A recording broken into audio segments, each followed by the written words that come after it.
반갑습니다. 여러분들의 투자가 행복했으면 좋겠습니다. 캐시메이커 문서진입니다. 오늘 영상은 오늘 2차 전지 특히 이제 소재 업종들 그중에서 이제 시장에서 대장주 역할을 했던 종목들이 오늘 하락을 했습니다. 대표적으로 보면 제가 최근 들어서 이제 좀 많이 강조를 했었던 LNF, 그다음에 제가 이전부터 계속 강조드리는 1티어라고 했던 에코프로 BM, 그다음에 포스코 케미칼, 그다음에 이제 나노 신소재 좀 많이 하락을 했죠. 그다음에 뭐 첨보 이런 애들이 시장에서 어쨌든 2차 전지 내에서 주도군 역할을 했었던 종목들이 좀 하락을 했습니다. 하락과 관련돼 가지고는 많은 이야기가 나오지만 많은 투자자분들이 좀 우려하고 있었던 CATL이 리튬 가격을 인하한 부분이죠.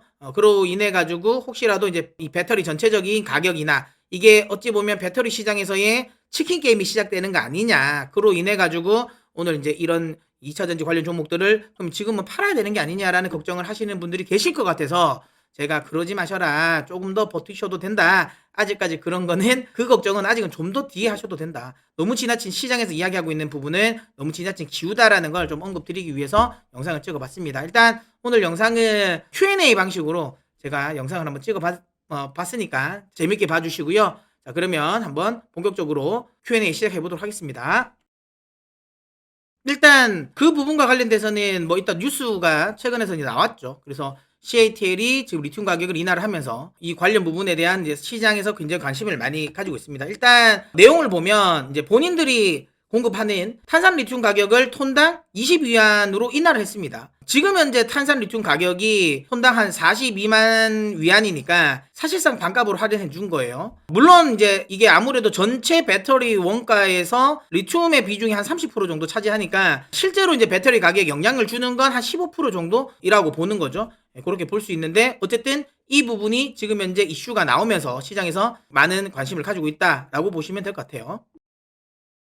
맞죠? 일단 CATL은 배터리를 만드는 회사는 맞습니다. 근데 단순히 배터리만 만드는 건 아니고요. 지금 리튬 채굴과 관련된 부분도 한다라는 거죠. 이거는 우리나라의 에코프로와 비슷합니다. 에코프로도 에코프로 이노베이션을 통해 가지고 리튬 강산을 확보를 한 것처럼 CATL 역시 많은 이제 투자를 통해 가지고 리튬 강산을 확보를 했어요. 지분을 확보를 하고 그러다 보니까 실제로 리튬 채굴을 또 하는 회사고 이 리튬 채굴량 역시도 꽤 높습니다. 많습니다. 그래서 글로벌 생산량 기준으로 본다면 10%를 CATL이 담당을 하니까 규모는 엄청난 거죠. 그러다 보니까 이런 결정을 할 수 있었던 거라고 보시면 됩니다. 그렇게 생각하실 수 있습니다. 안 그래도 지금 전기차 잘 팔리는데 굳이 이거 가격 인하를 왜 할까? 이 가격 인하를 했다라는 거는 테슬라 때도 그렇잖아요. 테슬라 때 같은 경우도 지금 잘 안 팔리니까 가격 인하한 거 아니냐라고 생각하실 수도 있는데 그 부분은 조금 다르다라고 생각하시면 돼요. 일단 CATL 같은 경우는 지금 어쨌든 글로벌 전체 점유율은 1위입니다. 하지만 세부적으로 좀 살펴보면 지금 현재 시장 상황 자체가 CATL에 그렇게 호락호락하지 않다라는 거죠. 그리고 특히 점유율 싸움에서 조금씩 밀리고 있다라는 겁니다. 물론 여기 보신 것처럼 글로벌 2차 전지 점유율을 보면 여전히 CATL이 글로벌 점유율도 압도적 1위가 맞습니다. 예, 맞지만 중요한 건 뭐냐면 글로벌 점유율은 그런데 이게 조금 문제가 되는 부분은 이겁니다. 중국 내 점유율이죠. 물론 중국 내 점유율 역시 CATL이 1위가 맞습니다. 그런데 여기 보이시나요? 지난해 같은 경우 어떻게 됐어요? 점유율이 떨어졌습니다. CATL의 점유율이 떨어졌고요. 이거 누가 치고 왔나요? 이 부분을 경쟁사들이 지금 치고 왔죠. 특히 비아디가 치고 왔습니다. 그러면서 여기에 대한 부분을 조금 우려하는 것 같습니다. 아무래도 지금 CATL 입장에서는 작년에 글로벌 시장 확장에 좀 집중을 했죠. 그러다 보니까 중국 쪽에 대해서는 조금은 지금 어찌 보면 약간 좀 안도를 했다고 해야 되나요? 그렇게 하다 보니까 그 빈틈을 비아디가 아주 적극적으로 치고 나왔습니다. 그러면서 비아디는 어쨌든 중국 쪽에 완전 집중을 했거든요.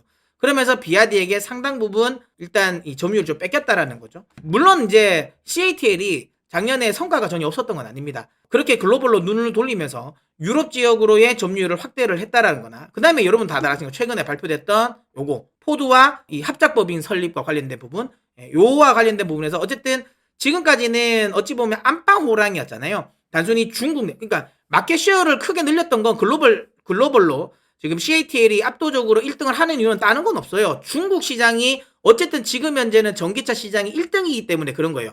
중국은 왜 1등일까요? 딴 게 아니라요. 중국 시장이 이렇게 많이 커진 이유는 가장 큰 이유는 그겁니다. 보조금을 많이 준 것도 있지만 중국 같은 경우는 지금 현재 일반적인 내연기관을 사기 위해서는 그러려면 이 번호판을 달아야 되잖아요. 근데 번호판을 달려면 세금을 굉장히 많이 물러야 돼요.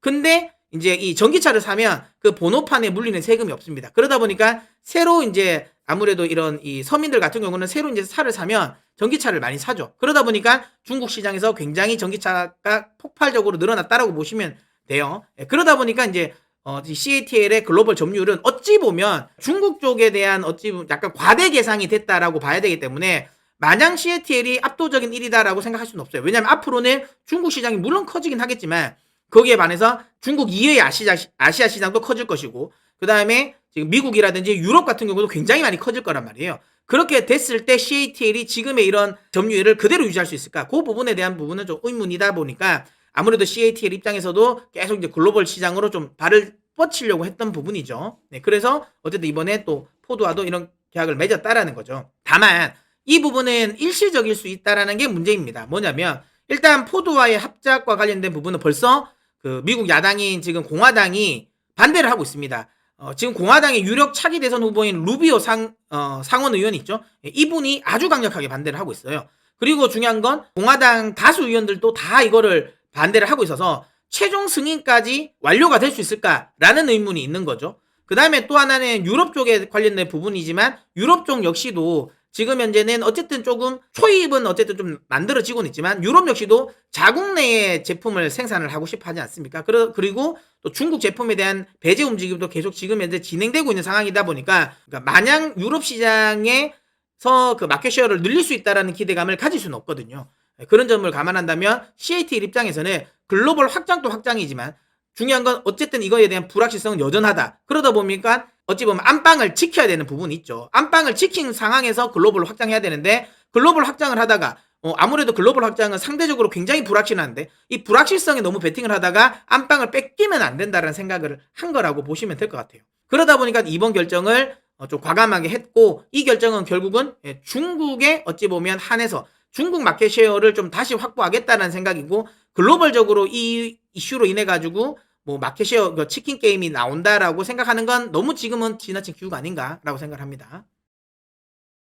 이거는 앞서 질문에서도 어느 정도 내용이 답이 됐을 거라고 보는데요. 개인적으로는 영향이 크게 없을 거라고 보고 있습니다. 뭐 이 이야기는 제뿐만 아니라 이런 업계 전반에 거친 의견이기도 하죠. 일단 CATL의 이번 결정으로 수혜를 볼 수 있는 업체들은 한정적입니다. 니오, 화웨이, 지커, 그 다음에 리오토 이 정도가 될 건데 이들의 글로벌 점유율이 4%로 굉장히 미미합니다. 그러다 보니까 국내 또 하나는 또 국내 셀 업체들이야 중국 점유율은 거의 없잖아요. 그러다 보니까 뭐 얘들이 가격을 인하한다라고 해가지고 사실 지금 현재 뭔가 이게 이 우리나라의 배터리를 쓰던 업체들이 가격을 내린다, 적극적으로 내린다 그런 부분은 사실은 아니긴 하죠. 다만 이건 있어요. 단기적으로는 그러니까 일단 장기적으로 봤을 때는 어쨌든 완성차 업체들은 배터리 가격을 내리고 싶어 하죠. 그러다 보니까 거기에 명분을 만들어줄 수 있는 건 맞다. 그거는 분명히 맞습니다. 그렇지만 중요한 건 그렇다고 해서 그러면 중국 시장 내의 치킨 게임이 글로벌 전체적으로 이게 확장이 될까? 그 부분은 아직은 아니라는 거죠. 아직까지는 여전히 공급자 우위의 시장이 맞고 여전히 아직까지는 쇼티지 상태다. 그렇기 때문에 지금 중국 쪽은 워낙 LFP 쪽이 좀비 기업들이 많잖아요. 그러니까 중국 내는 굉장히 지금 과잉 생산이 많습니다. 하지만 그 중국에서 이 과잉 생산된 게 글로벌로 빠져나오지 않는다는 거, 못한다라는 거. 그런 점을 감안한다면 중국 쪽의 배터리 가격 하락이 글로벌 전체 배터리 가격 하락으로 이어지지 않는다. 특히 LFP가 아닌 또 NCN 계열의 또 가격 인하로는 또 다를 수도 있다라는 거고요. 물론 다시 한번 이야기 드립니다. 절대로 영원히 없진 않을 것이지만 지금 당장 이 부분을 우려하는 건 너무 지나친 기우라고 생각을 합니다. 그리고 이제 오늘 이야기도 또 나온 건 있잖아요. S볼트가 또 이제 가격 인하를 한다고 이야기를 했어요. 그러니까 이것만 보더라도 S볼트는 사실상 뭐 글로벌 점유율에서 점유율이 잡히지도 않는 회사입니다. 그러니까 거의 시장에서 신경을 쓰지 않는 건데 결국에는 어쨌든 중국 내에서는 이 부분이 계속 이제 이 가격 인하 치킨 게임이 진행될 가능성은 높다라는 거죠. 이거는 근데 중국 내의 문제고 이게 글로벌적인 전체적인 배터리 업체들의 가격 인하 압박으로 나오지는 아직은 않을 것 같다라는 생각이 들기 때문에 만약에 이런 이슈로 인해 가지고 시장이 그러니까 이런 관련 종목들이 조정을 준다면 저는 매수의 기회다라고 생각을 하고요. 그러면 이제 대부분 그런 이야기 하시지 않겠습니까? 뭘 사야 되냐라고 하시면 저는 뭐 지금 또 전혀 변화가 없습니다. 변함없이 제가 생각하는 1티어 종목들 있지 않습니까? LNF, 에코프로 BM, 포스코 케미칼까지 저는 매수가 가능하다라고 이야기 드리고요. 왜 나노는 빼냐? 그냥 나노는 지금은 안 돼요. 나노는 가지고 계신 분의 영역입니다. 그러니까 가지고 계신 분의 영역이니까 가지고 계신 분은 좀 더 홀딩하셔도 된다. 다만 신규는 조금 부담스럽습니다. 그래서 신규는 만약에 내가 신규 매수를 하실 거면 차라리 포스코 케미칼이나 에코프로 BM을 아니면 LNF를 하시는 게 훨씬 더 저는 좀 안정적이지 않나라고 생각을 하고 다시 한번 이야기 드리지만 개인적으로는 뭐 동원 시스템즈라든지 제가 얼마 전에 영상에서 올려드렸던 이런 동원 시스템즈라든지 이런 것들도 한번 관심 있게 보셨으면 좋겠습니다. 자, 그러면 오늘 영상은 마무리하도록 하겠고요. 내용이 좋으셨다면 구독을 눌러서 캐시메이커의 메이커가 되어 주십시오. 여러분들이 선택하시면 제가 좋은 영상으로 보답하도록 하겠습니다. 자, 그러면 저는 다음 영상에서 찾아뵙도록 하겠고요. 그리고 오늘 저녁에 라이브도 있으니까 제가 매주 목요일과 일요일 저녁 9시 30분에 라이브를 진행을 하니까 라이브에도 많이 참여해 주시길 바랍니다. 자, 그러면 저는 다음 영상에 찾아뵙도록 하겠습니다. 그때까지 여러분 메이크머니 하십시오.